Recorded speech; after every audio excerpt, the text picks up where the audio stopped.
This is the ShotScope V5 GPS watch. I've given it a thorough test over several rounds, so in this video I'm going to tell you 10 things that you need to know about this unit. With all of its GPS and stat tracking features, at a price of £240 in the UK or $250 in the US, this could be the best golf watch of 2024. It comes with 16 club tags that you screw into the bottom of your grip. This allows the watch to track the yardages and outcome of every shot you hit. As this data builds up the more that you play, you really get valuable data right across your game. Not only in terms of how far you hit each club, but also comparison information against various handicap ranges, stroke index data, approach shot accuracy, driver accuracy, putting stats, and more. All this tracking and the data comes with the one-off payment with the watch. There are no annual subscription fees like you get with other tracking devices such as Garmin and Arcos alternatives.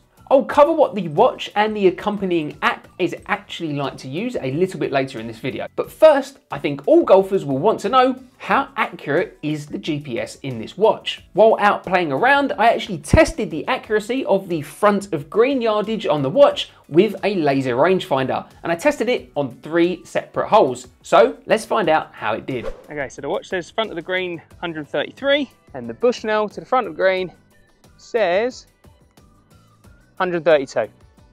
Not bad. This one's saying 104 to the front, 106.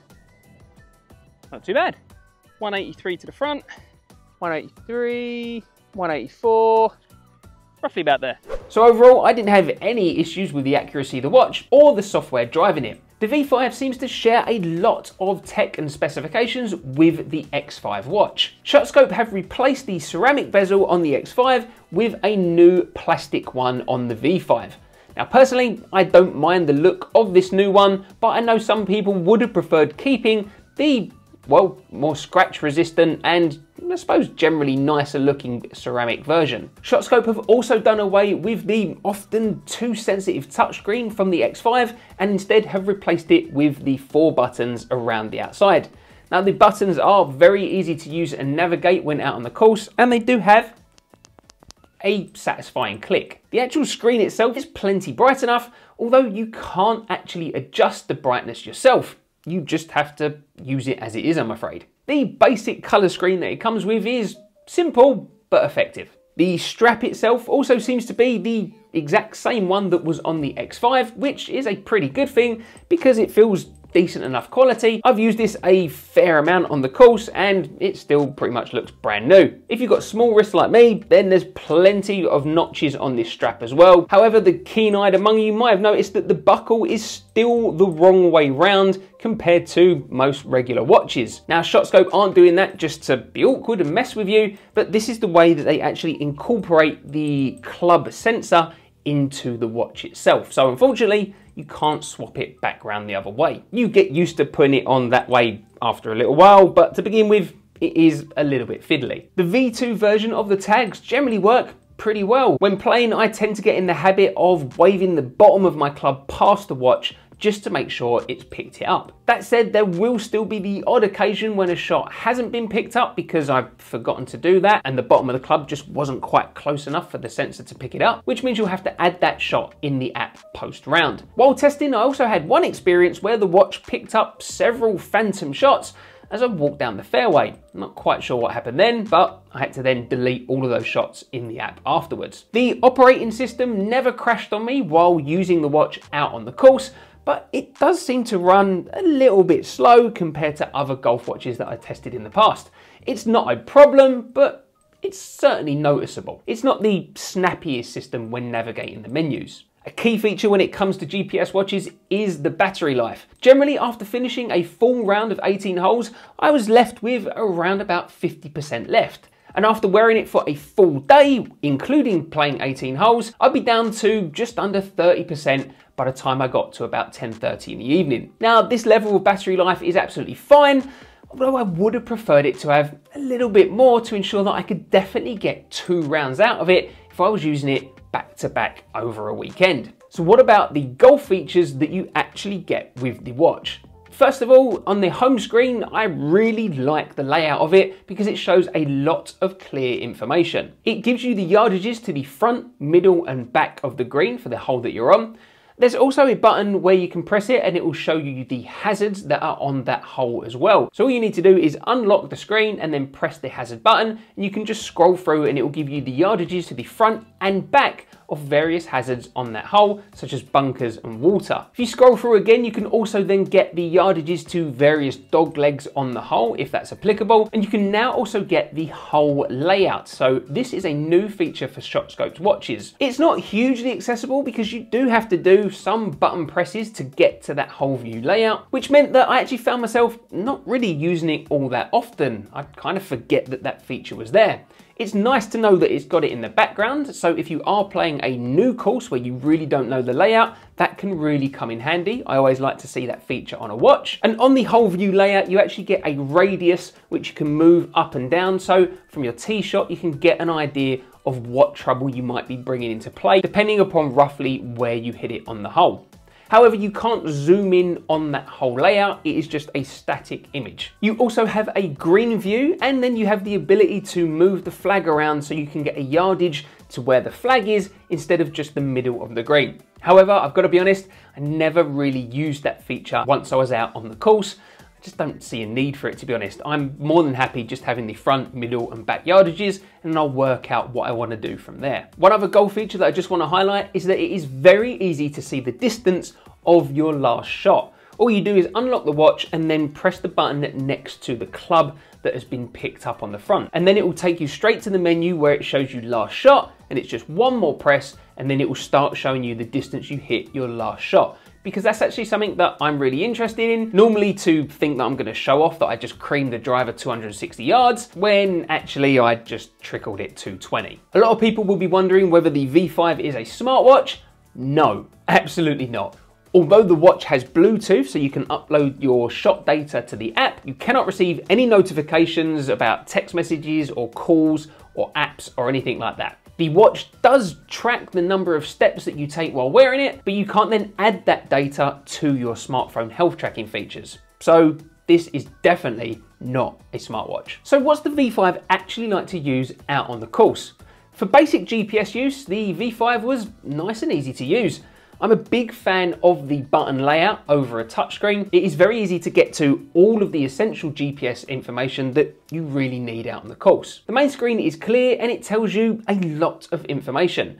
Not only do you get the yardages to the front, middle and back, but it also shows you which club the watch has detected. It shows you your current score. It shows you the hole that you're on, twice for some reason, both at the bottom as well as a little counter around the outside of the watch. It will show you the part of the hole that you're on as well as the time. I love it when a golf watch actually shows you what the time is from the home screen. If you're using the tags to track each of your shots, which is kind of the whole point with this watch, then generally it works well and is very intuitive.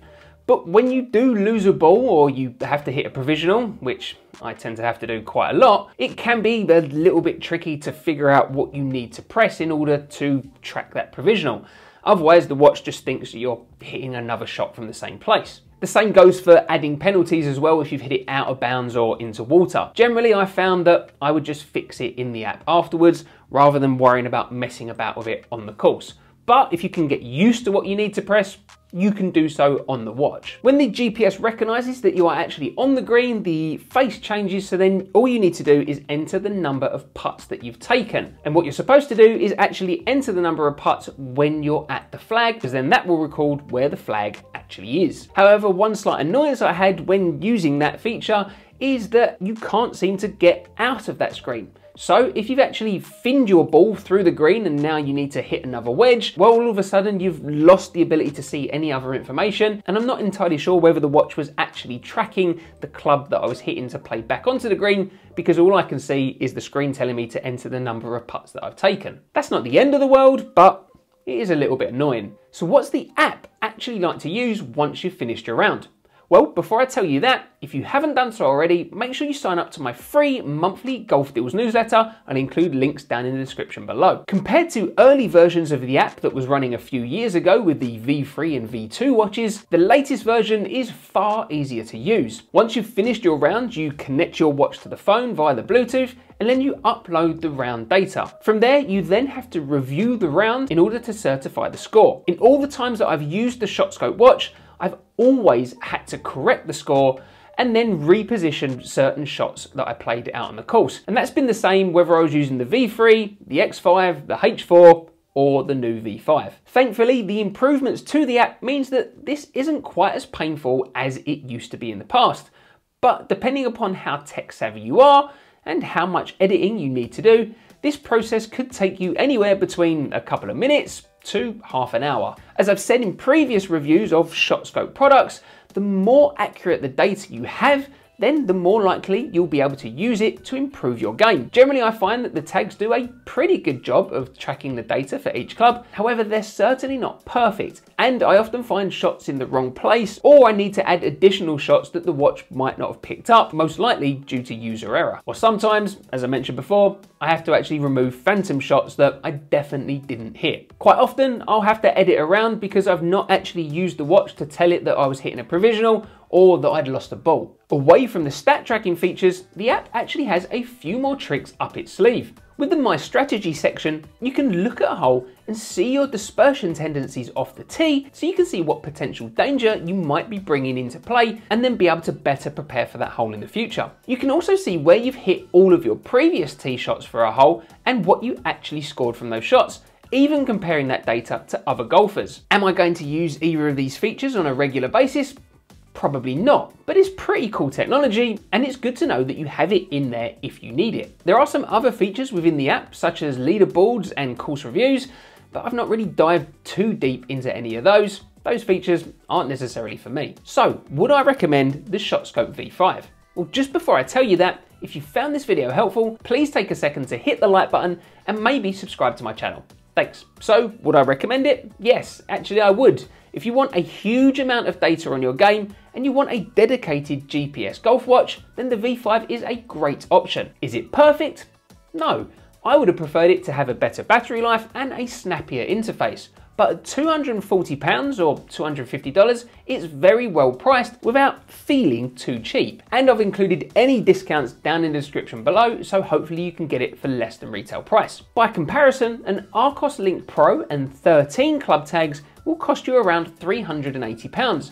Plus you have to pay an additional £100 a year for the subscription after your first year's free trial. So the Arcos system is more money upfront, has fewer tags, will cost you an annual subscription, and it's not even a GPS. I think you can see why I think the V5 is well worth your consideration. Now, to be clear, I've not tried the Arcos system yet, so I can't comment on whether this is actually more accurate than the V5 and how the actual user experience is overall. If you'd like me to review the Arcos, let me know down in the comments below. And it's a similar story if you compare the V5 to the Garmin S42.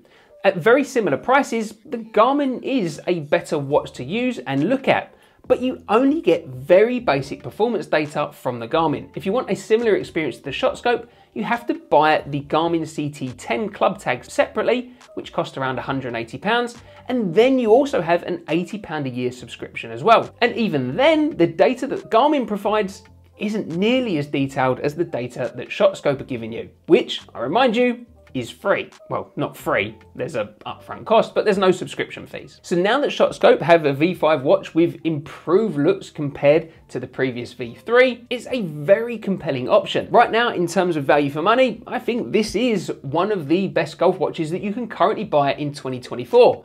Possibly the best golf watch. That doesn't mean to say it's the right watch for everyone.